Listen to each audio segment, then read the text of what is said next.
Welcome to the Young and the Wrestlers, the Pop Culturist Wrestling Podcast. I'm one of your hosts, Ryan Betson, alongside for the first time in what feels like forever. It's Closer! Ah, very nice. I'm Jem. Yeah, we're back! It fucking feels good. It feels so good to be back. As we said, this is our wrestling podcast where Jem and I come together and just mark out after a week's worth of AEW. That's nice. literally the plan. It's about as much thought as we put into it. So this ideally will come out every Wednesday morning at 8 a.m. on your podcast services, 9 a.m. on those YouTubes. If you want to join us live, you can. Twitch.tv/thepopculturist, where you can watch us record the show live. You can jump in the chat and become part of the show. If you want to support the show, you can. Tell your friends, tell your family about this wrestling pod. If you want to support us financially, you can play fucking Patreon, as well as the shop. What's it called?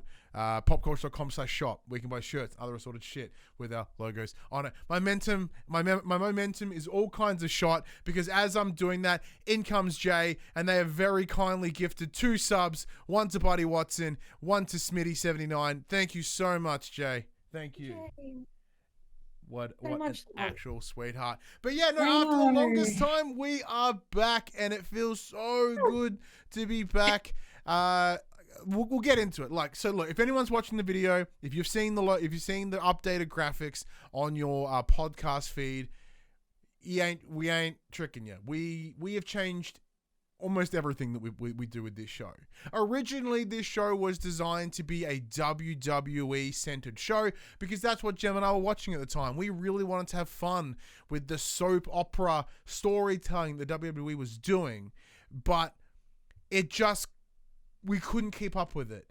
We just couldn't almost couldn't make ourselves watch the shows because WWE had just taken a different path. That even we, as 2 individuals that tried to take the fun and take the positives out of it all, even we couldn't at certain points. So in the time we've been away, more people have been released, and the company continues to be gross, and then the product is just bad. So Jem and I made the call. We were like, that's not doing it. We're not enjoying it anymore. And that's what this is supposed to be. This is supposed to be fun. It's not about numbers. It's not about reach. It's not about growth. It's about Jem and I getting together, having fun, and marking out. So that is the plan. That's what we're doing. And right now, Jem and I are fucking boners. Absolute boners for AEW, and we have been for a while. So this isn't a decision that we made lightly. Exactly right. That was exactly what I was about to say. Is this has been something that's brewing for a little while. The more we've been expanding our knowledge on the wrestling scene, not just in your bigger name companies, but through the indies and stuff as well. AEW just has the spotlight at the moment, and it's becoming more and more entertaining, and there's more and more drawing us in. And even they've got storylines that are now 2 years old that are still not stale. They're just really amazing at what they do, and it just makes you so excited for a product. It's just delivering everything you want and then some. And as I said, it's not as if we've just started watching AEW either. Both Jem and I have been watching since day one of Dynamite. I've seen every pay-per-view because I normally watch them together. We've seen all the pay-per-views in that time. It's just a decision that we're looking back. We're like, how are we going to make this work? Because originally our plans for what this show would be was sort of, reliant on it being relevant, hitting a certain day, making sure we cover X shows. That none of that pressure is there anymore. Just like everyone else, all the performers, all the wrestlers that have left WWE, they're like, it wasn't fun anymore. We're in the same boat, just covering it. So now we're like, we're just going to do it at our pace. We're going to do it fun. Hey, by the time this goes up, fucking Dynamite comes out tomorrow. We don't care. We want to talk about what happened the last week. We want to talk about Dynamite and Rampage and being the elite. And if we happen to catch, Dark or whatever, we just want to have fun with it. And that's where we're returning. So also big thank you to Mad Dog for the raid with the party of 11. Mad Dog, owner of TCW, where I believe the Mullet and I are current tag team champions. Feeling it. So look, even though some things change, you should feel comfort in knowing that some things never change. And one of those things is that the Mullet and I are destined to be TCW Tag Team Champions. How you been, man? Good, man. Good. Obviously, it's been a crazy time being in Melbourne. We have been locked down like you would not believe. Um, but yeah, just, I really did start to get a bit bummed out there because I started to really lose that passion and enjoyment in wrestling until I really started to focus on AEW and it all came flooding back. And I have not had. I haven't felt so inspired and so moved and so emotional by a pay-per-view since I was a kid. This was absolutely something else. And I said straight away, I was like, Betson, we're reviewing this because I'm so excited about it that I just have to talk about it.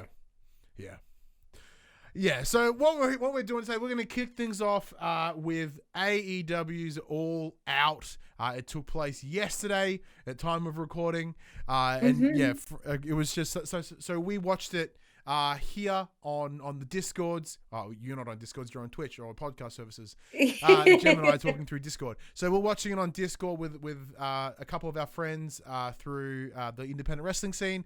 So that was fun, and it adds a whole different energy. Like, viewing parties are always a thing. So, friend of the show, Craig, the Mullet, my tag team partner, he and we've been watching it together near on every week through this entire year's worth of lockdown. And we did it last year as well. It's been so uplifting and rewarding and enjoyable. And it's just, like, it ticks every possible fucking box that AEW has this year. And I think that this pay-per-view alone is that amalgamation of everything that AEW is trying to be. It's great wrestling. It's great storytelling. It's booking that works. It's the introduction of individuals that you care about and are going to be treated well and that are going to do well, and that's a big part of it. So let's kick it off. We're gonna play match by match, as the card would. It's just kind of fast and loose. There's no scoring. There's no nothing like that. It's just, but yeah. So we'll jump in the chat first before we kick in the show because the chat's going off is amazing. Kit 108, they've jumped in and goes, "You guys are all elite, baby." That's right. We are all elite now, baby, and happy to be. Oh yeah. Quattrists are all elite. That's right. Draws jumps in and goes, "It's why I watch wrestling, to chase how I felt when I first started watching wrestling, when my belief was suspended." Yeah. And this is something that I want to bring up as well, because for those that know, like, I'm new to the wrestling scene. Like, I started watching in about 2018 around the Super Showdown. That's the Melbourne show, right, for WWE. And mostly on the idea of, this will be silly, this will be fun. And then I fell in love because wrestling was silly and it was fun to watch. And my tastes have certainly grown and altered in that time. Because as I've learnt more about wrestling in terms of how it works, how to tell a story in the ring, how to tell a story in promos that are effective, that land, that work, my taste has grown. And I think that's another reason why we've stepped away from WWE again.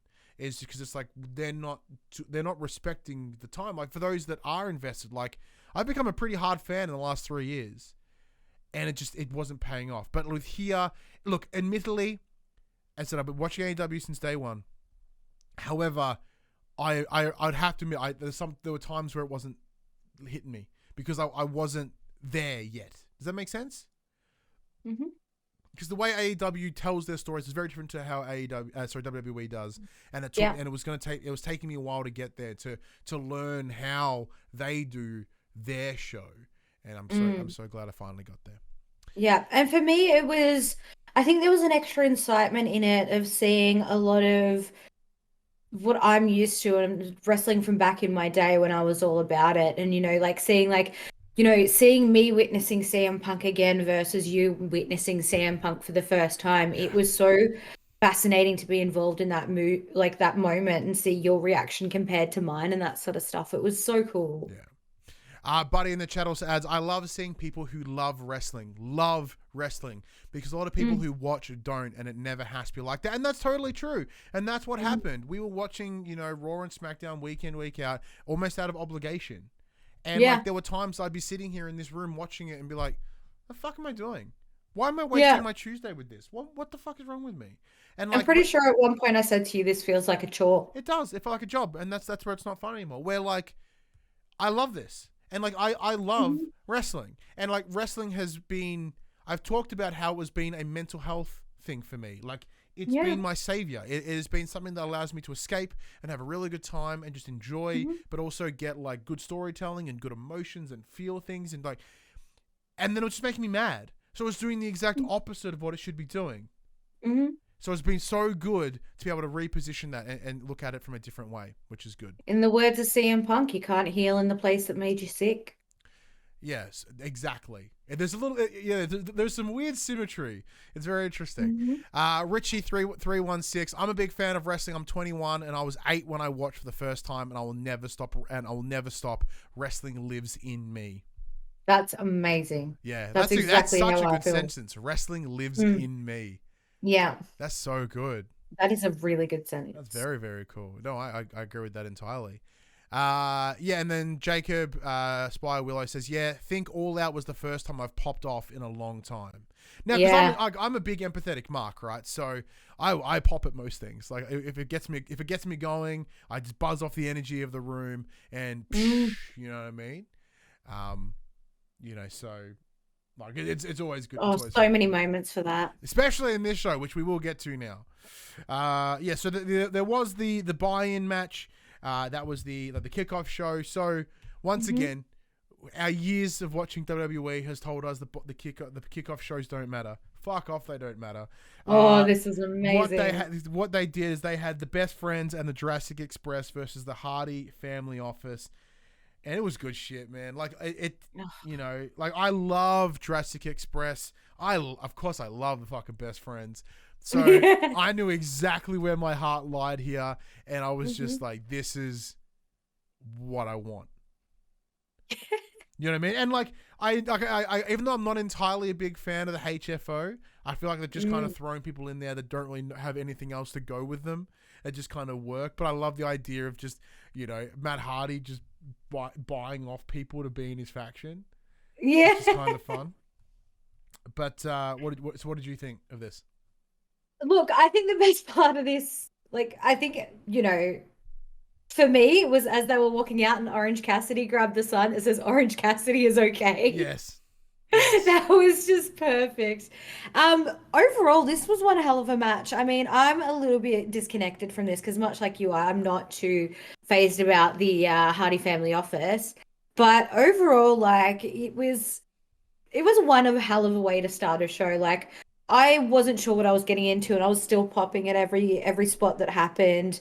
It was just, it was so good. It was the perfect way to lead into a main pay-per-view. It was such a good match.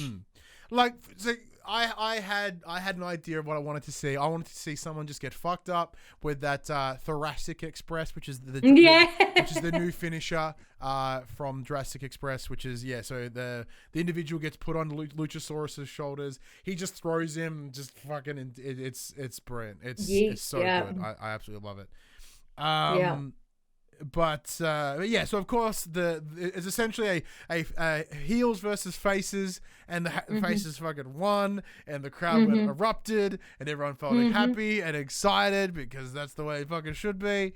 And I know everything about it was just fantastic. It was just so good. It was the perfect opening. Like, I'm shocked it wasn't all just main card. Like, that was just beautiful. Yeah, and then of course at the end it did end with the return of the Butcher, who has been off injured. He comes in, they want us to lie the beat down and everything for a little while, which is I never get mad at a beat down. Because it just means that more cool stuff's happening, and I exactly it. So he's been off for a while, I think he got hurt. I don't know where he got hurt or how he got hurt, but he did, and he's bounced off, or he went. He certainly hadn't gone on tour for every time I die, because no one can do shit right now. Yeah, exactly right. Next up, to start off the main card was a match look, I'm excited for every match in this fucking card, so I'm not going to preface it by saying this was one I was really excited about, because the answer is all of them.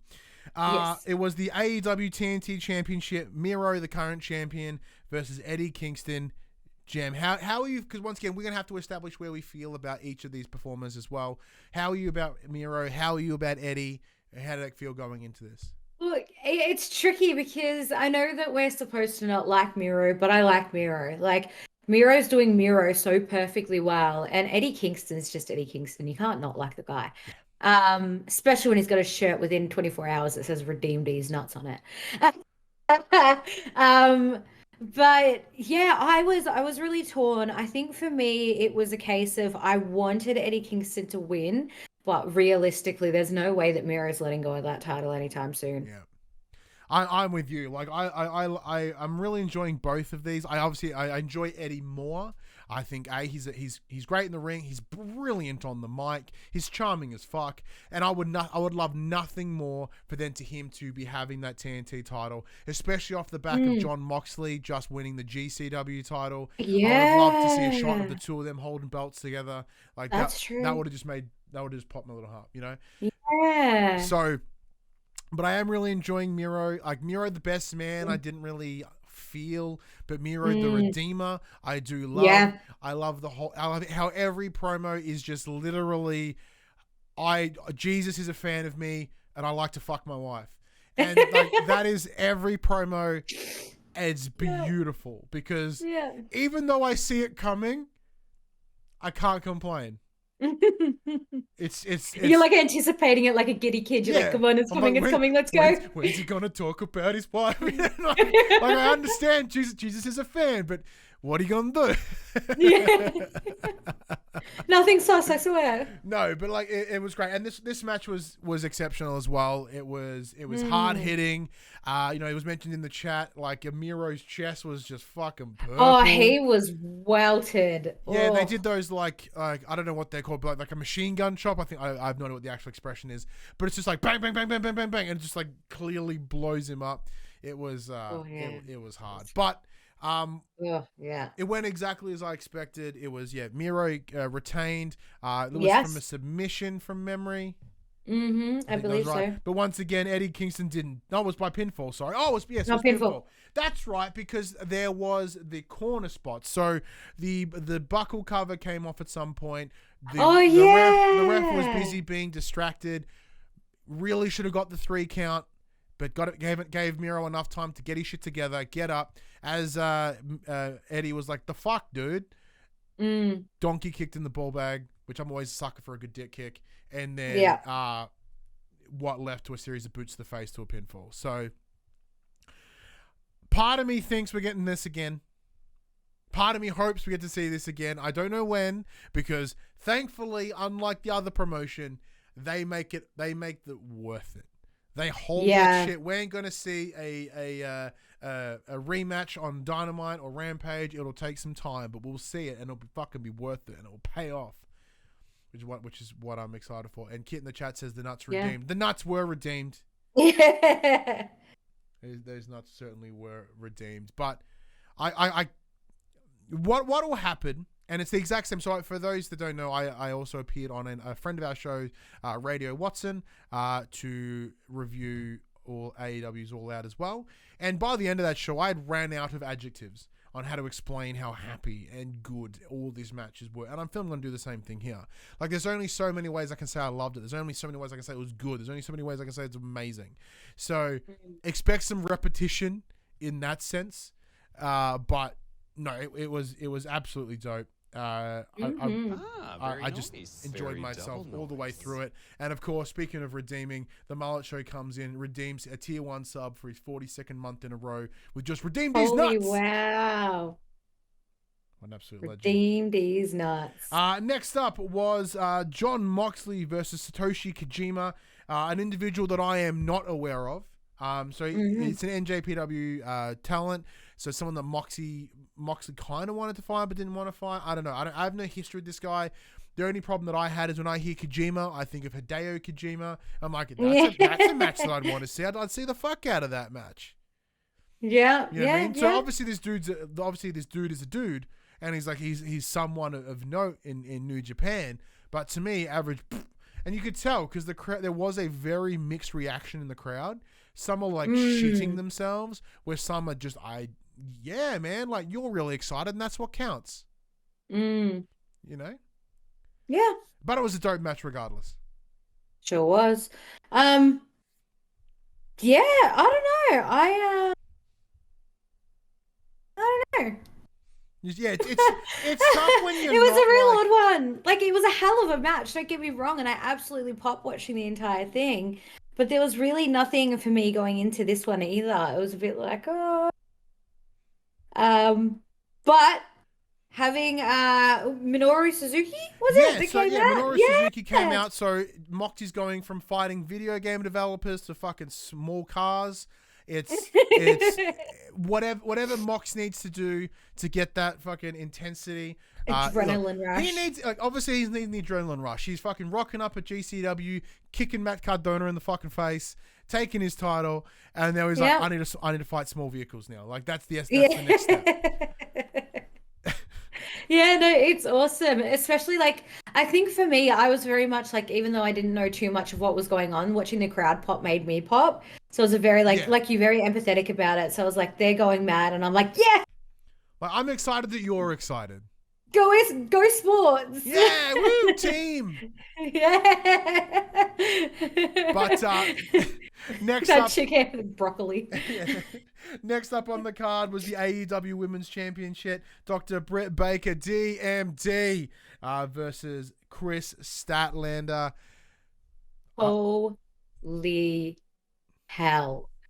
This was one of the most like edge gripping, like, oh, I can't even begin to describe how intense this match was. You can see it from both sides, like with their wrestling. They were telling the story of how desperately they wanted to fight for this big old piece of metal.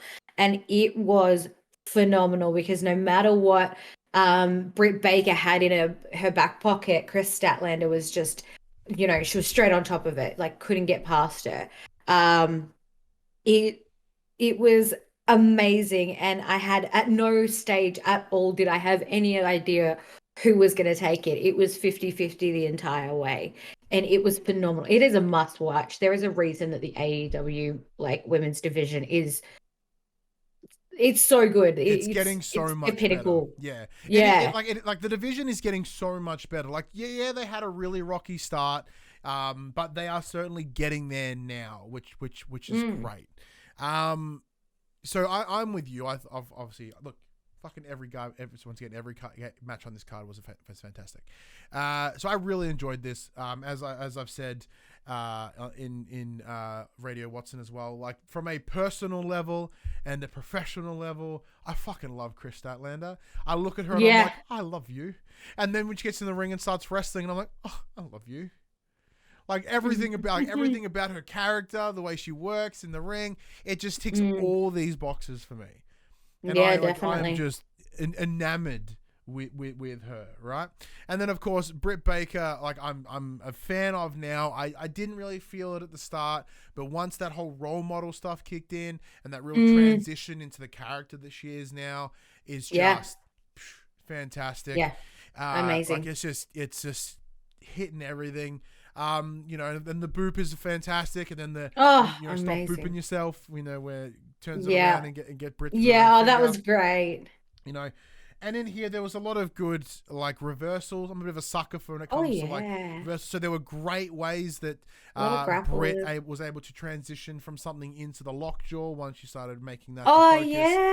Especially heading into this match, like Chris was looking super fucking strong. Over on Dynamite, so they were all about building her up from a strength-based perspective because she is jacked. It's brilliant.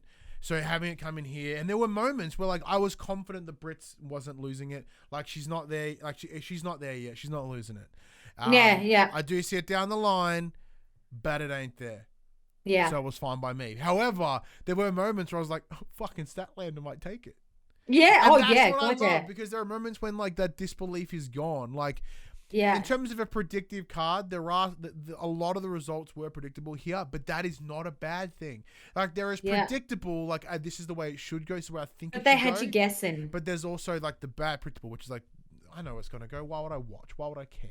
Yeah, And yeah. here, This like, was like it was equal opportunity. Like even though you knew how it was going to go, it was still like, oh, this could still be something. Still said it was a 50-50. no. Yeah, the moments where it swings either way. And of course, as Buddy in the chat mentions, she does drop that Panama Sunrise off the corner, Oh, which shout out to, Adam Cole, baby. Which at the time I went, oh, Adam Cole, baby?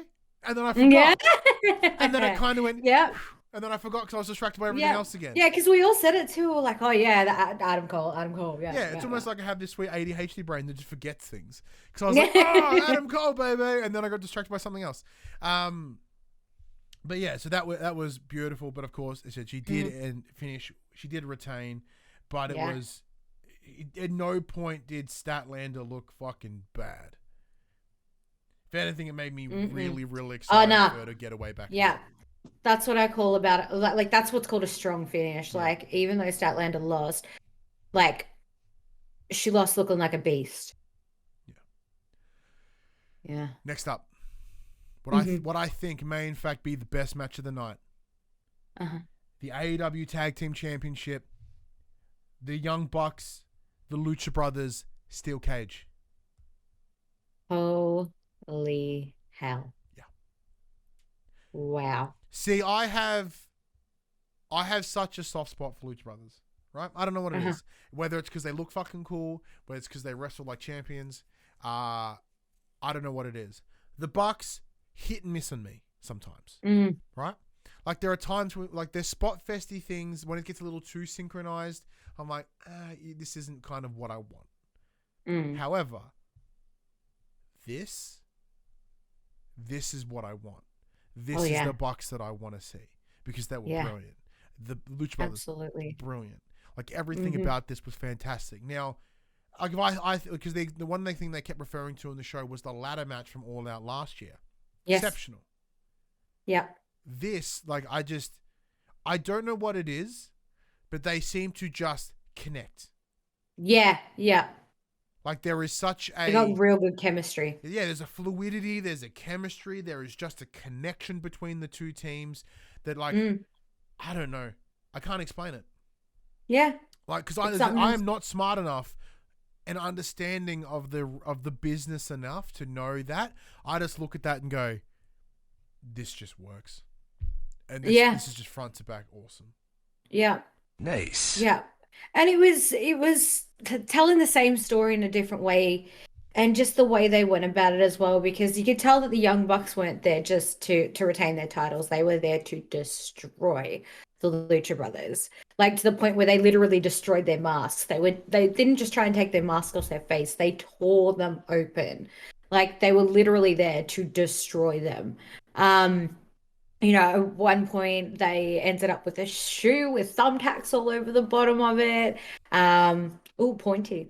And that Hogan stash on the Young Bucks. What like the full beard with the Hogan stash. Yeah, no, like it's beautiful. So like gorgeous. Oh my god. Because I predicted that the Lucha Brothers were going to win, not based on any fact, based solely on that's what I wanted to see. In my heart, I was like, I want the Lucha Brothers to win. Because I've been chatting, I've been thinking about like what the future holds with the tag team titles, and to me, you look at the Elite, and you see like it's a stable with already tag teams in it, right? So, and like we're seeing, the loss of the Impact title to Christian. We're seeing some of the shine come off of Kenny. And I'm not going to say we're going to see a turn, like them drop it completely recently, in very, very soon. This is a beautiful slow burn that is AEW. Yeah, yeah. But part of me sees in the future that, the Young Bucks are like, well, we don't have a title. And then, the Good Brothers are like, but we do. So why are you in the Elite? Like, what are you bringing that we aren't bringing as a tag team? Right? So in time, I would potentially see some Bucks versus Good Brothers. Yeah. After a long sort of internal feud. A simmer. Yeah. It's like sort of simmer as they get on each other's very low simmer and shit. And then with the added pressure of Kenny slowly losing his belts. Yeah. As well, because I do think cracks in the Elite. you'll start losing a couple of them, and then it will end with Hangman taking it at probably Full Gear. Yeah, yeah. And then they will implode Very valid. on themselves. That's very valid. That's what I fucking want to see anyway. Yeah. Right? Yeah. So I think for me, it was a case of obviously, and this goes back into all the storytelling we've seen week after week after week, that the Bucks have not won clean. There's always been some sort of interference or something to go along with it. So for me, it was a case of I thought, being that they were on their own, the Bucks would drop the ball. They haven't got anyone else to help them. It just shows that they do have a little bit of a weakness there. And I, as predicted, wanted the Lucha Brothers to win, and that's basically exactly how it went. But even though I knew how it was going to go, like, it still surprised me the entire time. Yeah, so like it's like there were times where I thought the Lucha Brothers had it, which they did. Spoilers, they won. But I'm like, they have it, and then it turned. I'm like, they don't have it. And when you see like Penta with just a mask of blood under his mask.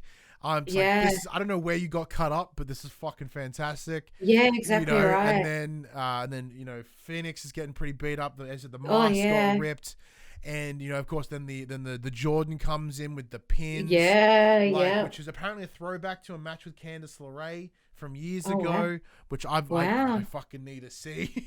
Yeah, definitely. So like tick that box. So I gotta go find that. But yeah, also shout out to Brandon Cutler, right? That perfect fucking yeet of that bag. Oh yeah, exactly perfect. where it was supposed to. Yeah, absolutely. Yeah, divine. Yeah, and of course that ended in some additional flurries, which was brilliant, and it was beautifully told. It was so good, and like watching the win, and you see the genuine emotion with the Lucha Brothers is just, as I said, I'm a very empathetic viewer. Yes. And like that just, it hit me. I'm like, fuck me, man. Yeah. Like this is insane. Like they go out there, and then of course, because I was watching it with my son. Yes.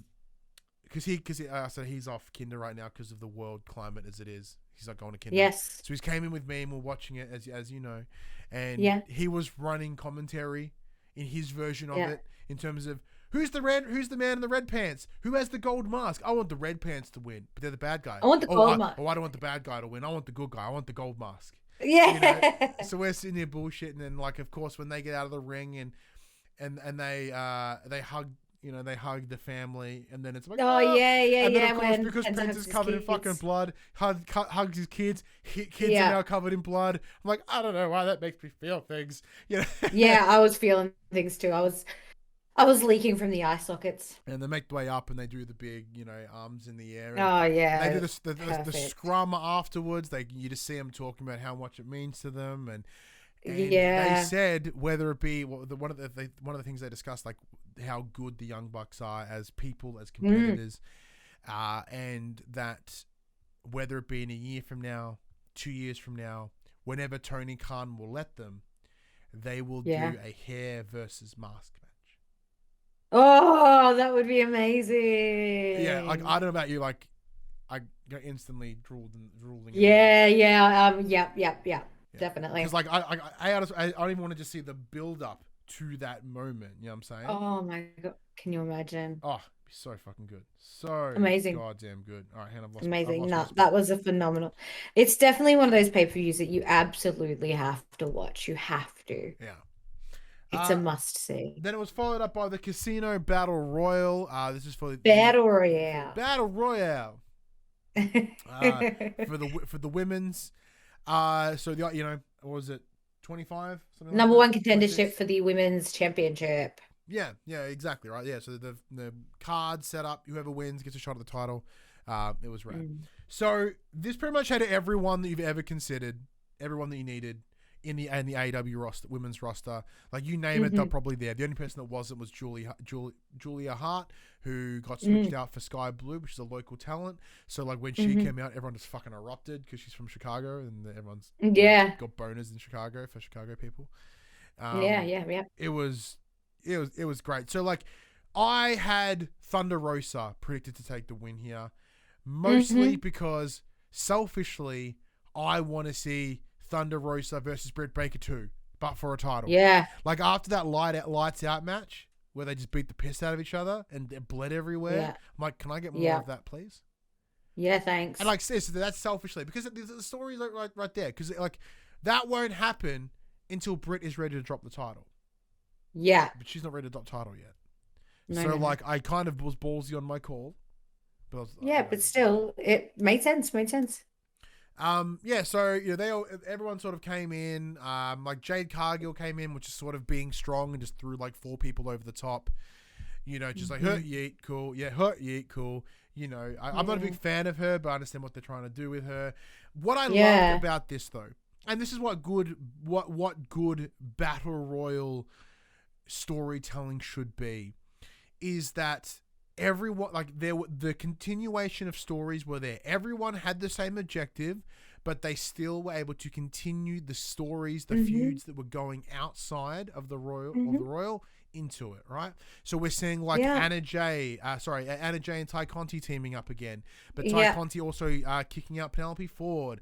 We see Big Swole was a Big Swole and Swole? Like who she's feuding with on Dark. I think it was Diamante. I don't watch Dark. So, Yeah. Like there's that, and like everyone just jumps at Nyla Rose because she's a fucking unit. Nyla Rose, Like there's all these little stories within it that really continued. Everything else, which I loved. It was really phenomenal. They came out in 4 groups of 5, I think it was. Obviously they were the decks, so your clubs, your hearts, your spades, your diamonds, with 1 joker card. So the joker card is a wild card who is the last entrant, and I had no damn idea who that could be. I had no inkling. Up until this day, I had no idea that there were rumors that Ruby Soho was going to be around. And as soon as they started to get down to the countdown for the wild card, the Joker card, everybody just starts chanting, like blowing the roof off Ruby Soho. And out comes, formerly Ruby Riott, Ruby Soho. Yeah. So like, the rumor mill had been blown up for the last couple of days about it being the return of the return of Ruby Soho. So she had done a bunch of vignettes, the sort of destination blank, which we know the spots for Chicago. Yeah. So it all kind of ticked the right boxes, and she admittedly, she's someone that I've never really got to see do her best work because at WWE I don't think she did. No. Like, granted, she was part of one of the best stables, women's stables, right? And as I'm right now, I want to see fucking more women's stables at WWE. We're starting, AEW, sorry. We're seeing it right now. We're seeing the likes of, Britt with Rebel and Jamie Hayter. We're seeing, people start to pair up, like, as I said, like Anna Jay and Tay Conti. Like, they are starting to create these teams everywhere, right? Yeah. So that's what I want to see. Does that mean that, like, there's no chance that the obviously not the Riot Squad because that's not theirs, and I wouldn't want to see that anyway. But she worked great in a faction sense. I would like to see that again. Also, definitely, because she fucking won. I know. I want to see her take the title as well. Yeah, definitely. And I think the thing that really got me was at the end of it when she won, she looked dead at the ref and she said, "I'm back," and hugged him with such heart and passion. And it was just, I welled up. I was like, holy crap, like this shows me another side to Ruby Soho that makes me more interested in her because of the emotion that's there. And that's the thing, because like as she says in the scrum as well, she's never held a title on TV. So she's held titles in she held titles in the indies, but her time in WWE never had one. Like her and Sarah Logan and Liv Morgan should have held the women's tag titles to WWE. It's actual bullshit that they never did. Mm-hmm. Right? Like straight bullshit. So it makes me so happy, like, to the idea of like she's gonna come here and do that. Like, granted, Liv is still over there, and who knows whatever she'll do. But like Sarah Logan's off, having babies and being an anti-vaxxer or something. So, whatever she decides to do, I don't care anymore. But it's cool. It's so cool to have her here. Hell yeah. And you can sort of see that you know, it's so cool to see like that Tony Khan's a bit of a mark for Ruby Soho as well, which is nice. Yeah. Like, Yeah. And I think it's also good to see Ruby getting that notoriety that she truly deserves. Yeah. It's the reaction that she truly deserves. Now in the chat, Spire, Willow, which are Jacob, that's why I think the Iconics are going to Impact once they start wrestling again, because that was on the cards as well. Like maybe the Inspiration. So previously they're called the Inspiration. Yep. Previously the Iconics are back in the game. So there was thoughts that maybe they would rock up here. I think they will. I don't think they'll go to Impact. So from the conversations that I've had with people in the know, apparently the Impact, the women's division of Impact is pretty fine. Like they don't need it over there. AEW needs a bit them. more oomph. Yeah. Like the women's roster is also very good and is growing and it is better. But with one of them, I can't remember their shoot names. I can't remember their old names from WWE. Cassie and Jess, yeah. So I do forget which is which, but Cassie is Peyton and Jess is beautiful. There Billy. you go. So Cassie is obviously married to Sean Spears. Yes. It would make sense for them to go there. However, like I think that roster needs them. Yeah, because it adds a big hunk of personality to it. It adds this great energy. It's like they are marketable as fuck. And look, and a proper tag team, not just a couple of chicks thrown together, which seems to be their tag division at the moment. And like, don't get me wrong, that's how tag teams are formed. Tag teams are formed by throwing them together. And like what the ones they've thrown together so far do feel genuine enough. You know what I mean? Like, you know, WWE is like you and whatever, right? Yeah. And sometimes they have wins, like with, RK Bro or whatever, but 9 times out of 10, they're just kind of... Yeah. Where here, maybe they want a women's tag team title. Yeah. Who says, like, it's not going to happen tomorrow, but maybe they want it. But that could be the trajectory they're going. Yeah, like, they don't need 1,000 belts, but maybe they do. Like, they had a women's tag tournament recently, semi-recently. So they're not against doing it, right?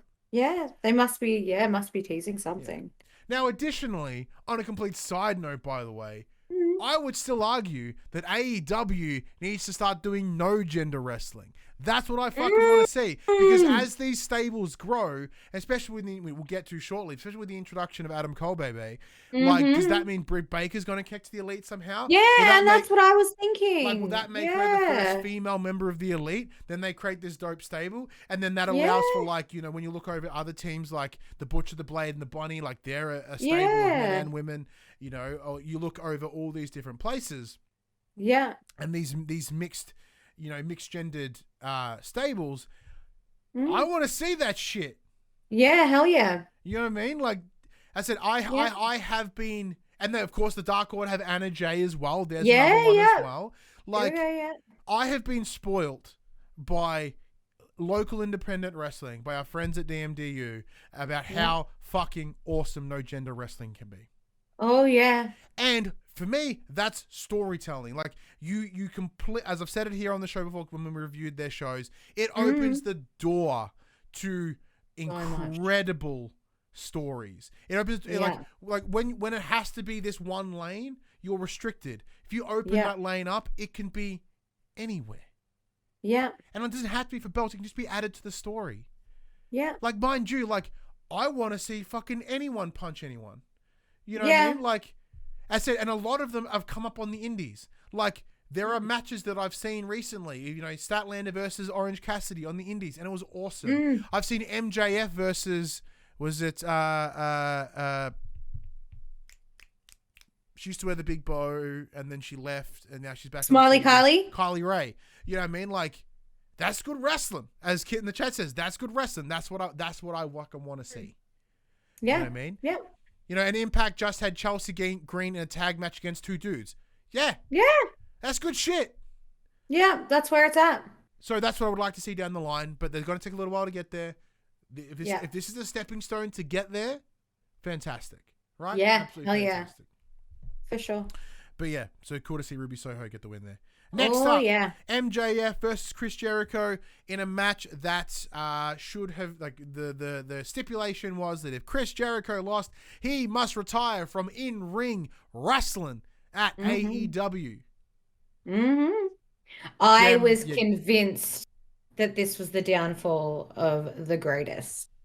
Especially when the first thing that happened, first entrance, you see the old Y2J countdown happening, you hear the warm, and you're expecting this whole like Y2J blow up, like this is his last hurrah, and fucking MJF comes out, and we were all like, perfect. It was perfect. It was absolutely perfect. That's what I love about Chef's Kiss for MJF. Absolutely perfect. And Chris Jericho came out to his fuzzy rhythm guitarist playing Judas while the crowd sung it. So it was like fully like acoustic, a cappella, whatever you want to call it, like just the one guitar and the entire crowd singing Judas. Stripped down, I think the word's looking for, yeah. Yeah, stripped down, yeah, with really poor timing. It was great. Oh, yeah. So that was the thing. So like the MJF's entrance, beautiful. Yeah. Because I remember, because you were on your phone, I was like, Gem. And you I had the whoop, and I was like, what? You know, and then it came with, Jericho's last match, and I went, huh? And then, and then MJF came out, dressed like fucking Ric Flair. It was amazing. Yeah. It was so good. I think. MJF was Ric Flair for the evening. It was great. He is one of the best heels ever. Yeah. And for that reason alone, actually, I'll get into that in a second. So Chris Jericho came out, rhythm guitarist playing. I have some issues with that. The audio levels were all kinds of fucked. Additionally, what needed to happen was started it and then got to that beat, and the chorus. Then it swells in. Yeah. And then like that's when the house music should have kicked in, and then everyone just got enough to get it going, and then to swell it up to really get that feel. Yeah, you couldn't really hear it properly. Swell it up, then swell it back down at the end so the crowd can sing. That's what should have. Probably would have been a better way to go about it. Yeah, that's fine. Yeah, as I said, it was good enough. But yeah, I was hoping that it was going to be a full band live performance, and that was kind of disappointing that it wasn't. So, I was similar to yourself. I was going in thinking, this is it. This is it. Yeah. Jericho has been wrestling for 30 years. He just celebrated 30 years. Fucking Taker went out after 30 years. Yeah. It's against one of the biggest heels in the business. Mm-hmm. The nuclear level heat that Jericho could give MJF here. Oh yeah. He's about to go on tour for Fozzy. He's got himself a commentary gig on Rampage. This seems transitional to me. Yeah. And then on top of that as well, like he was brought in 2 and a bit years ago, as the big face, the big not a face and heel, but like a face, the marketable face of AEW. Yeah, exactly right. The face of the company. He came in with the idea of let's use him to bring all the people over to AEW, have him be the first champion, have him be out there holding the title, being the company, like the face of the company, the marketing face of AEW, because everyone fucking knows Jericho. Yeah, so exactly having right. him rock that title, he looks bad as fuck. It's a well-established brand already, yeah. Exactly, right? And like, they don't need that anymore.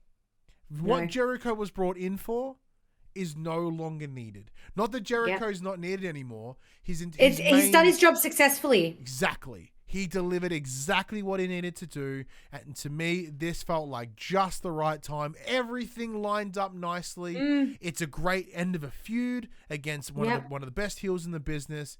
Oh, MJF could run this into the ground for the fucking every day. The day that he took out the GOAT. The day that he took out Chris Jericho.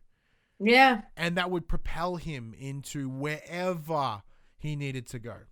Yeah. But it didn't go that way. It almost did. It almost did, but shockingly, so what happened was Y2J got pinned by MJF. I can't remember how it happened, but just as the 3 count was to be hit, Jericho got his foot up. Aubrey didn't see it, so she's counted the 1, 2, 3, giving MJF the win. Another referee comes up to the ring and says, nah, 100% that foot was up there before you hit 3. Look, it's still there. She looks over. She's like, well, what do we do when they have to restart the match? Which I was not expecting. See, this was interesting because one of the things that we were discussing on Radio Watson was how I thought this was a cool idea because I am so sick of refs just being dumb. Yeah. Or being, a small gust of wind, they go, and they just fall over and die. Where to have them actually have, like, because look, AEW do play a little bit loose with their ref rules, especially when it comes to like fucking title matches or tag team rules. Like, I don't know who's legal. Like, I don't fucking know. Even I don't know. I'm the ref. So that they do play loose with those rules. So it's interesting to create this here, and I do argue there is some precedence here that it means that only another referee. Because this is something I didn't realize either. Only another referee can point out another referee's mistakes. The crowd can see someone get hit with a chair, but because when they turn around, there's no one there. If there was a ref there that went, hit by a chair. Yeah. Because, the Good Brothers... Because it's an official. Yeah, so the Good Brothers come out. Jake Hager comes out to, get in the beef as well not Good Brothers. No, Wardlow. My bad. Wardlow comes out. Hager comes out. They buff and they bust. And the entire reason to that was to bring that extra ref out. So that's something I didn't realize as well. That was it was. I didn't think of that either until you mentioned it now. Perfectly planned. It wasn't my idea. Like someone else pointed out to me, and I went, "That's fucking. That's genius. Smart. Yeah. That's real smart. Because how else do you explain another ref on the outside? Yeah, exactly right. So it was cool, but so we got the win, and then they reset it, and then, whatever. Jericho gets the win. Oh yeah, MJF got absolutely pissed at Aubrey and started shoving her around, so Aubrey was shoving back, which was beautiful. That's what I love about Aubrey. Is like they even give story to their referees. Like, we know that Aubrey is a badass who makes mistakes and won't bow down to it. It's just like, yep, my bad, let's restart this match, and we'll take the heat for it and that sort of stuff. Like, I love that even the referees have stories. I love the referee has character. Exactly right. As friends of referees, I love that they're involved in the story. Yeah, they're not just there to be an officiator. They're there to add to it. Just those little things. And Aubrey herself is a character. And the other people, AEW, there's not as many that are involved as she is. But I would like to see more of that. Yeah. But yeah, look. I understand Jericho won. He's still going to go away for Fozzy because they're about to tour. But we won't see him for a little while. I'm looking. But I think that'll be good. It'll be a palate cleanser. Yeah, I'm a little bummed. I say that not in that I wanted to see him retire. I think it just kind of hit every possible good note. Does that make sense? I feel like there's something bigger in store for him leaving, and I'm excited to see how long this journey takes and where it takes me. Yeah, because he'll go away, and maybe Jericho will come back, and we'll see. Like I said, it'll be like a palate cleanser type thing. Go away, we'll start forgetting about Y2J. Maybe he has called it quits, and then all of a sudden he'll pop back up and it'll pop like hell, and it'll be amazing. Well, because for me, it also if he's done, then that leaves someone else to step up as the leader of the inner circle. Maybe Sammy Guevara. Right? Yeah. Especially after the back of the trials of Jericho, he didn't just go out in one match. He went out in a big string of them. You know what I mean? Yeah. It was cool. But next up was the return of CM Punk in a match against Darby Allin. I mean, competitor-wise, I would have preferred somebody else just because, Darby Allin's a not-so-great person. But that aside, as far as stylistically, this was an amazing pair-up.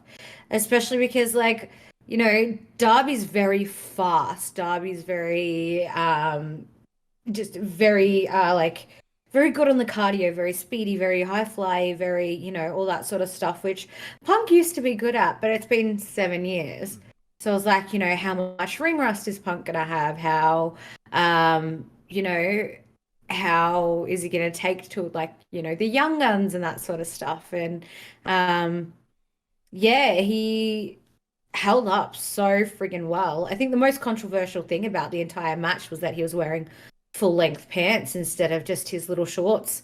That was the most controversial part about the match. But other than that, the match itself was absolutely phenomenal, you know. To see, you know, CM Punk get put on the spot like that by somebody as fast and as strong and as agile as Darby Allin, you know, it was phenomenal. It was so phenomenal to see how well like Punk can still do. And it was nostalgic too. It took me back to days when I was much younger and I was, you know, a giddy kid watching wrestling again. It was amazing. Yeah, so like that's the big thing because I'd never watched Punk. I never saw him back in the day because I've only been wrestling the last couple of years. So for me, it was like I don't know what to expect. Expectations were certainly high because everyone has just been like hard damp. Hyper. Yeah, hard damp in the front area for Punk's return.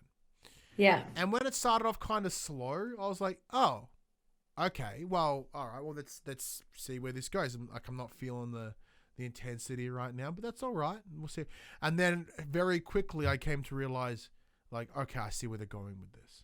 Mm-hmm. So for Punk, it was about keeping Darby down and slow, because there were times where when the upper hand slipped, and Darby starts being the frantic wrestler that he is, right? Intensity, speed, like just launching himself into shit, you know. So, and there was any opportunity that he can, it was like no, and then he brings it back down, right? Yeah. So that's what I love to see. And sort of that, as I said, 3 years ago, I wouldn't have picked that up. That's something that only took 3 years of watching wrestling to understand that storytelling aspect, right? Mm-hmm. So one of the other reasons that, you know, we talked about why I started WB, AEW, that's why. Yeah. So that was great. Watching that, taking that, enjoying that, loving it. Yeah. Then, yes, it was great. And then that GTS that had Darby fall out of the ring. Yeah. Fantastic. Amazing. Absolutely amazing. Additionally, you know, there was that role, like I was really worried at one moment. So over at the competitor, the amount of matches that end in a stinky roll up or a crucifix pin are uncomfortably high. Yeah. So when there was a roll up that kicked in, I went, boo, I don't want Darby. Like I said, there's no way that Punk was going to lose in Chicago, because that would be such a, you know, Vince decision. And that wouldn't happen here. Yeah. So when it got in that roll up, I was like, oh, don't you fucking dare. And then it rolled into the pickup for the GTS, and then bam, dropped him 1, 2, 3. Oh, so good. And then, of course, then Sting came down into the ring. You know, he and Punk shook hands. They you know, Darby got up, you know, went out of his way to climb up on the ropes, get up by himself, and, you know, shake the hands. Because as I think it was you made the joke when watching it, like it's him and his two dads. Like Darby. Oh yeah. I said, even though as said, like Darby personally has issues and things that we are both uncomfortable with. Yeah. However, in this moment, like, or you see, Punk are like his parents. You see 3 generations of wrestler in the one ring. Yeah. Oh yeah. You see Sting, Punk, Darby. You see Darby and his influences. He's very clear 2 influences. Oh yeah, exactly. And You're like, right. that's like to watch that and to see that, because like you kind of don't, you sort of see how the history shapes the new. Yeah. You know, which is very, very cool. Yeah, exactly right. It was really cool. It was a really good finish. It was an amazing damn match, and it was one hell of a way for CM Punk to come back to in-ring competition. Very much so. So Kit 108 in the chat adds, it was nice to see Punk taking the time to put over the younger talent too, letting Darby have some light before celebrating for himself. Big time, because Darby did come out looking really good. Oh yeah, hell yeah. You know what I mean? It wasn't if he just got like beaten by Punk. Like it was. Nah, yeah. It was again another one of those finishes where it's like, you know, he came out a good loser. Yeah. So next up was something that I was baffled was this late in the card, but then it also makes sense. The match that was supposed to be a palate cleanser, because everyone would have just been straight exhausted from Punk and Darby. So they had the Paul White, previously Big Show, versus QT Marshall. Match went for about 3 minutes, 10 seconds or something. Yeah, super it short. pretty much ended with just a big yeet and choke slam. Done. Yeah. Exactly as expected. But it was a perfect palate cleanser.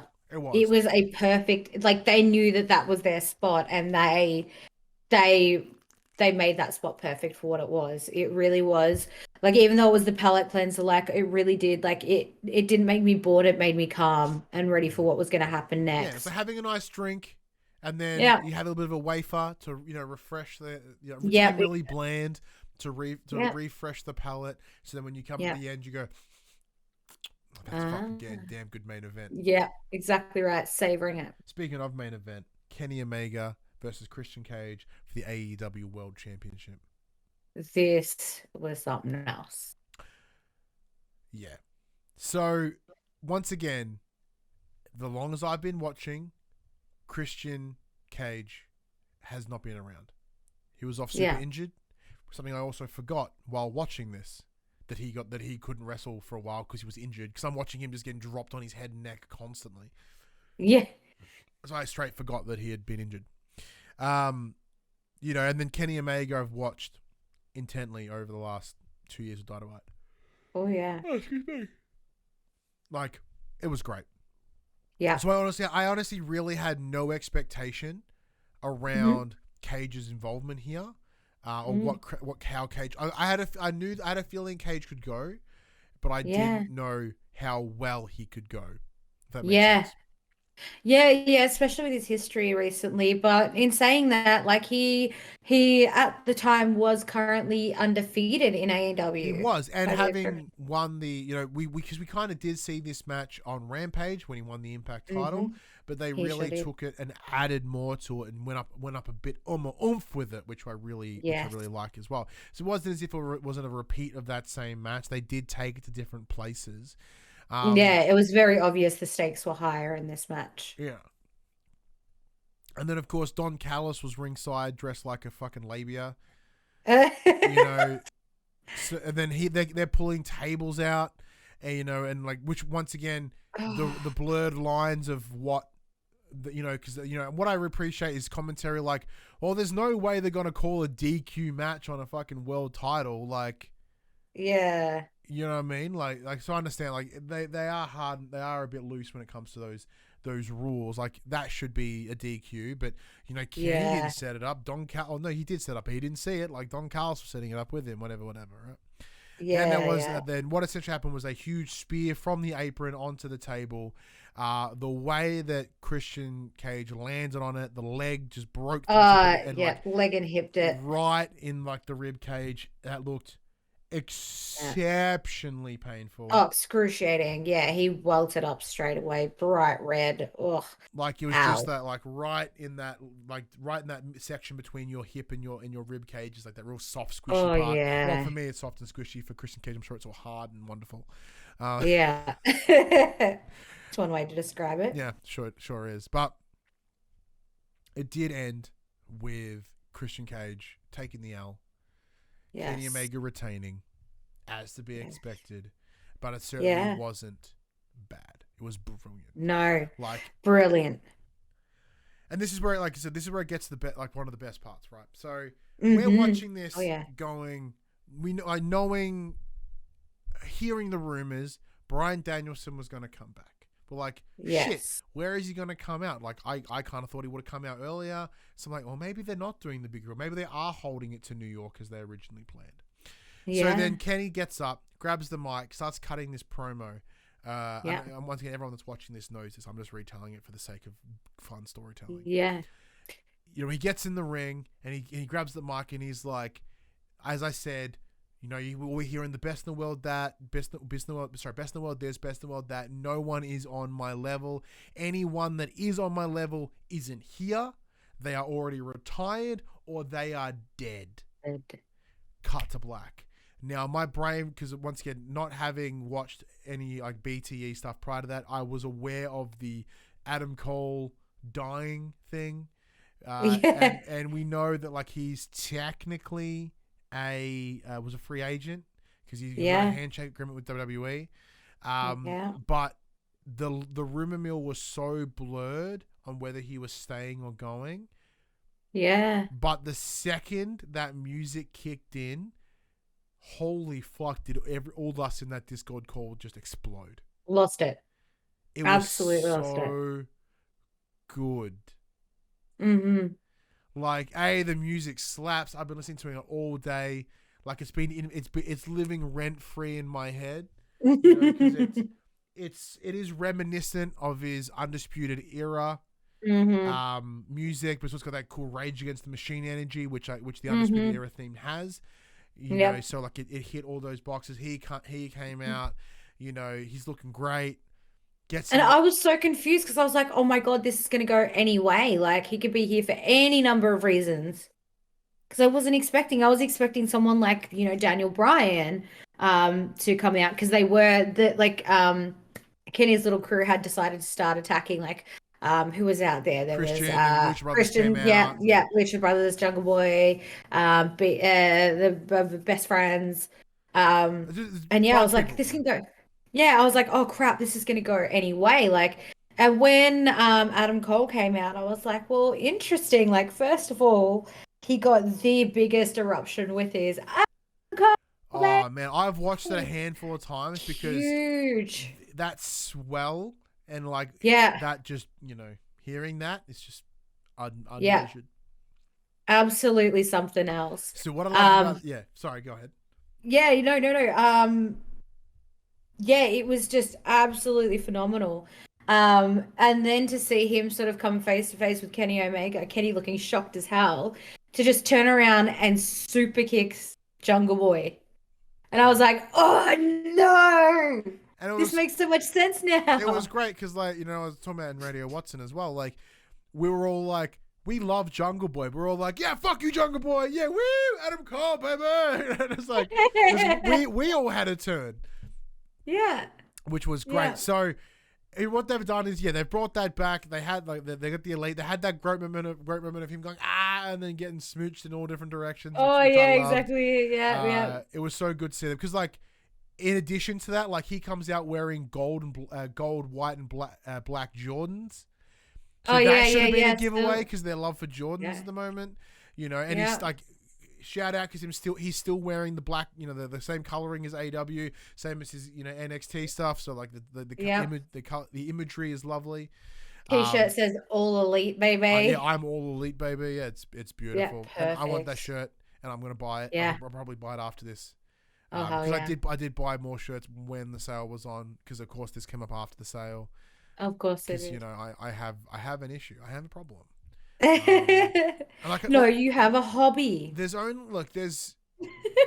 my original reasoning of I've lost a stack of weight. I need new shirts. Yeah. Can only apply for so long. You say that. So you're saying that I should buy an Adam Cole shirt? I think you should. Sweet. I think you're all elite enough to be all elite, baby. I think I am. But yeah, Buddy does bring up a good point because they give him the mic and he goes, you know, he essentially, it is unquestionable that the Elite is the greatest faction in wrestling history. Buddy in the chat goes, what would it like? So I just wish he said it's undisputed that Elite. That would have been exceptional. Nail in the coffin. Nail in the coffin. And then of course, you know, Kenny goes, well, you know, we left everyone happy on a happy note. You know, I bid you adieu, smooch, and then Flight of the Valkyries. Daniel Bryan comes out. Bryan Danielson. That's going to take a while for me to break. It's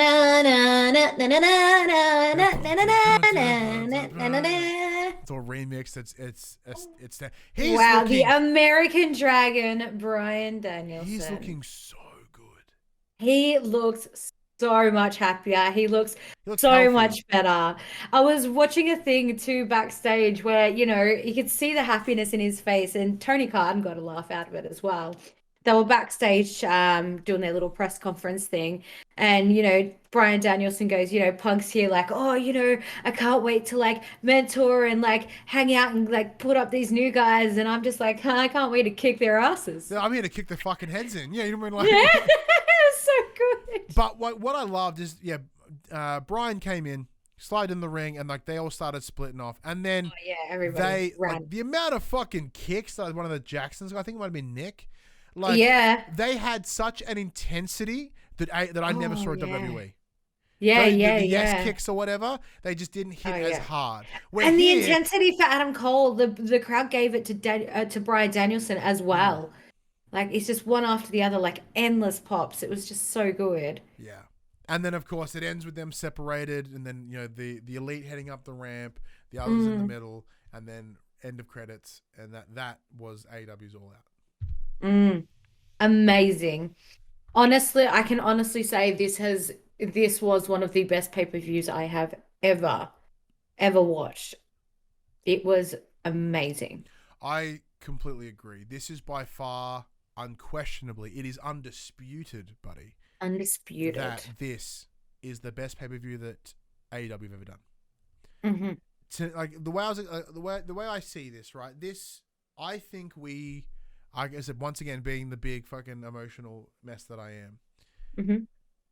This is a moment in time. Yeah. Like this is everything's a moment in time, but this is a pivotal transition in the history of AEW. In the history of wrestling altogether. History of wrestling, right? This is the moment where they didn't just become legitimate competition. They may be on the like they are. They've set the bar. They have set the bar. They've set the bar. If WWE up until this point had not considered them as correctly direct competition, they fucking better now, because I'm sorry. Like WWE are too big to fail in a number of ways. Like, they are a multi-bajillion-dollar company, and it's going to take a lot for them to fall. However, the general populace, the average wrestling fan, this is where it's at. Yeah. That moment has happened. Like, once again, I having not watched the Monday Night Wars when Raw versus WWE versus WWF versus WCW. Like, when this is a reflection of that, I don't know. But like, I think. Yeah, go ahead. I was going to say, I think for me, it definitely, you get the idea of it from that, like that's whole thing.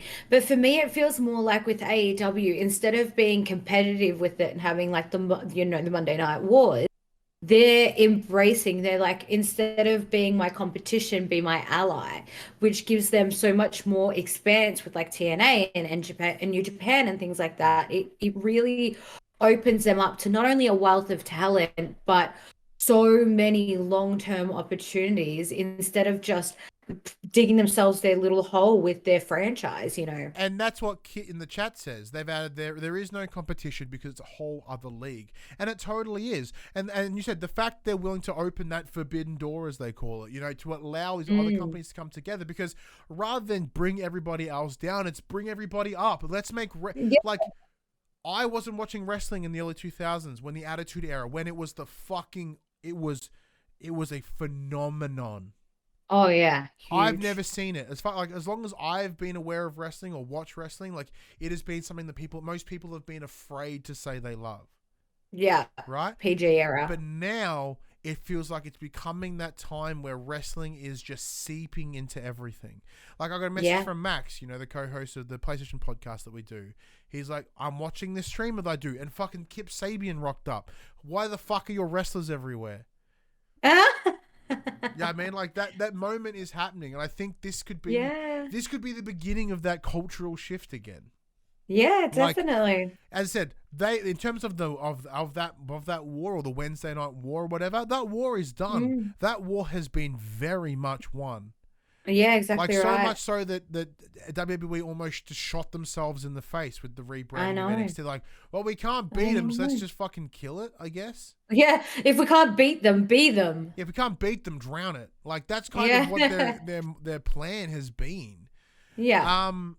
And like, I look at this and I'm like, yeah, this is that moment, and I'm so glad that I'm here for this. Like, I was there on the first show. I was there. I didn't watch All In, obviously, because I didn't know about it at the time. But I was there for, you know, first Double or Nothing. Like, I've been here near on every step of the way, and I've been so happy that I've just got to be part of history. You know, I know that seems really arbitrary. People are just watching a show, but I don't know. It means something to me. Like, and one of those things, because like I don't see myself not watching wrestling anytime soon. Like, so my son will be 15. Let's say he's 4 now. I think AEW's got some life in him. Will they make it another 11 years? Possibly. Yeah. And I imagine me in that moment, I'm like, I was there when they started. I was there where we're at now. This is what we're seeing. You know what I mean? Like, that is huge. And I'll be like, you were watching it with me. You won't remember because you were a baby, but you were there. It was you and I watching it together. And then I were there when the fucking tides turned. Yeah. When they took down Goliath. Huge. Yeah. And not just that, it's super, super inspirational as well, to the point where I'm so hyped about wrestling again that if you haven't noticed, above me now. If you haven't noticed, I have joined the Relentless School of Pro Wrestling, and I am going to be training to be a wrestler. Which is amazing, because that's something that you've wanted to do for absolute ever. Mm-hmm. And it's better late than never, so I am effing hyped. Yeah. You know, I'm so inspired for it now, but I'm so in love and I'm so passionate about it again. And it just seems like the perfect timing to throw myself into it. It's amazing. As I said, like, admittedly, I'm jealous as fuck. Like, and I could come join the party too, but like, you know, unlike you, like, you know, we've been bullshitting. You're like, I've got it sussed out. This is my character. This is what I'm going to do. This is how it's going to work, you know. And I'm like, that's fucking amazing. How do you just know that shit? Well, like, my goal would be to go do it just for a fitness perspective. Like, you know, as I've talked about, part of my weight loss goal was originally to go to a different wrestling academy because that's the only one I knew of. But like, now that I know Relentless exists, and now I know that you're there, I got once this world fixes itself up a little bit, and I can go. I want to get there, and I want to go with you, and I want to train with you. Yeah, you know what I mean? Like, I can make you take a bump. That's it. Like, you take a bump from me. That would be amazing. You know how much I would love to fucking take a hit from you. Oh, that would be awesome. Yeah, I'm so down. Yeah, man. Like, I don't need to go be in a ring one day. I don't need to be a character. I don't need to go out there. I just want to see whether I can do it. You just want to get your ass kicked by one of your best mates. I'll wear that as a badge of fucking honor. You know what I mean? You know, in years from now, when you're on the indies, I'm like, she kicked my ass once. See that the gem? Yeah, she beat the shit out of me. It was awesome. Yeah, she kicked him. You know. That's it. Oh, I'm so excited. I'm so excited. Yeah, I am so incredibly And if you are interested, definitely getting in contact with the Relentless School of Pro Wrestling.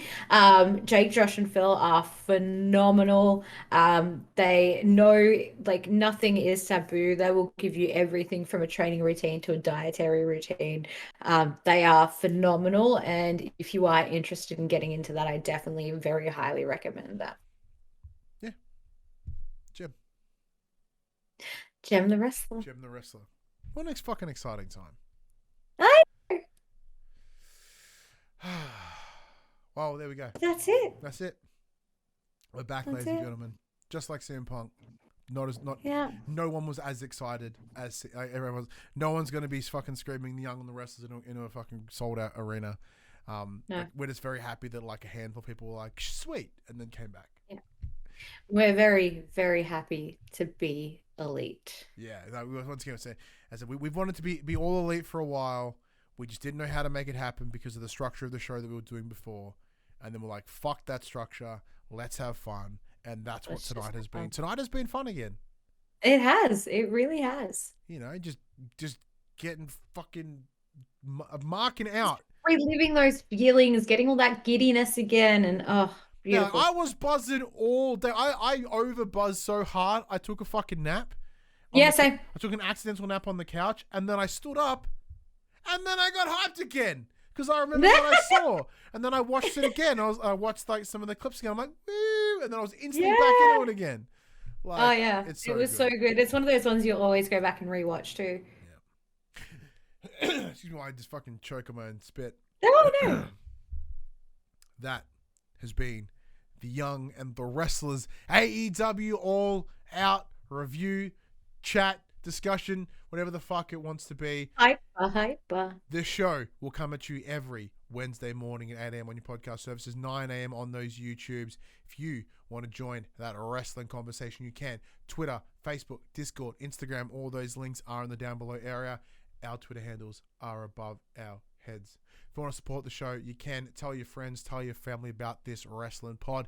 If you are on podcast services, be sure to give us a 5-star rating and a written review. If you are on YouTube, like, subscribe, leave a comment below. We endeavor to answer every single comment. If you want to support us financially, you can. Patreon.com/thepopculturist, as well as our merchandise.popculturist.com/shop, where you buy shirts and other assorted shit with our logos on it, including the brand new redesigned Young and the Wrestlers logo. It is on shit. You can buy it, put it on yourself. It's cool stuff. But until next week, I'm Ryan Betson. And I'm Joe. We'll see you then. Bye.